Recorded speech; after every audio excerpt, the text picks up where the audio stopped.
ఒకే ఊరిలో పుట్టిన ఇద్దరు పిల్లలు, ఒకడు ఆదర్శంగా ఎదిగాడు, మరొకడు నేరస్తుడయ్యాడు. ఇద్దరూ ఒకే స్కూల్లో చదివారు, ఒకే వయసులో పెరిగారు. అయినా వారి జీవితాలు ఎందుకు రెండు దారులు పట్టాయి? వారి మధ్య ఉన్న ఆ ఒక్క తేడా ఏమిటి? ఈ చిన్న కథ చెబుతుంది. ఒక చిన్న గ్రామంలో రాముడు, భీముడు అనే ఇద్దరు స్నేహితులు ఉండేవారు. ఇద్దరూ కలిసి ఆడుకునేవారు, కలిసి స్కూల్కు వెళ్ళేవారు.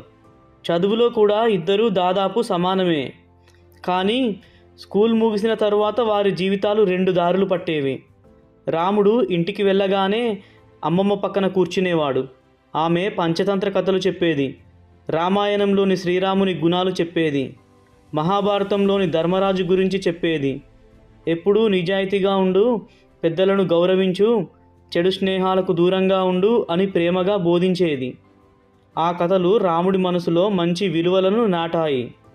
అదే సమయంలో భీముడు మాత్రం ఎక్కువ సమయం వీధుల్లోనే గడిపేవాడు.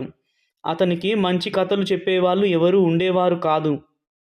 ఎవరో అబద్ధం చెప్పి లాభపడటం, ఎవరో జూదం ఆడటం, ఎవరో మోసం చేసి డబ్బు సంపాదించడం, అవే అతను చూస్తూ పెరిగాడు.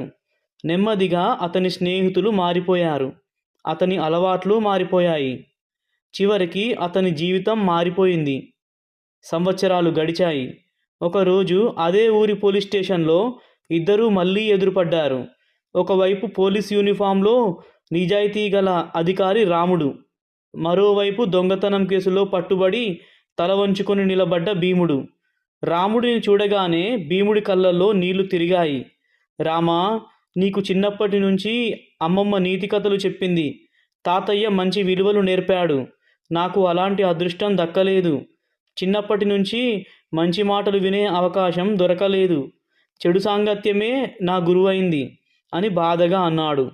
రాముడు అతని భుజంపై చేయి వేసి, భీమా, జరిగిపోయిన గతాన్ని ఎవరూ మార్చలేరు, కానీ ఈరోజు తీసుకునే మంచి నిర్ణయం రేపటి జీవితాన్ని తప్పకుండా మార్చగలదు అని చెప్పాడు. ఈ కథలోని రాముడు, భీముడు కల్పిత పాత్రలే, కానీ వాళ్ళలాంటి పిల్లలు మన సమాజంలో ఎంతోమంది ఉన్నారు. పిల్లలకు చిన్నప్పటి నుంచే మంచి విలువలు, నీతి కథలు, ధర్మం, పెద్దల అనుభవం ఇవి అందితే వాళ్ళు జీవితంలో మంచి నిర్ణయాలు తీసుకునే అవకాశం పెరుగుతుంది. అందుకే మన పిల్లలకు ఆస్తులు మాత్రమే కాదు, మంచి సంస్కారాలను కూడా ఇవ్వాలి. ఎందుకంటే ఒక మంచి కథ, ఒక మంచి ఆలోచన, ఒక మంచి విలువ ఒక జీవితాన్నే మార్చగలదు. మీ పిల్లలకు నీతి కథలు వినిపించడానికి శైవి మీడియాని సబ్స్క్రైబ్ చేయించండి. శుభం భూయాత్.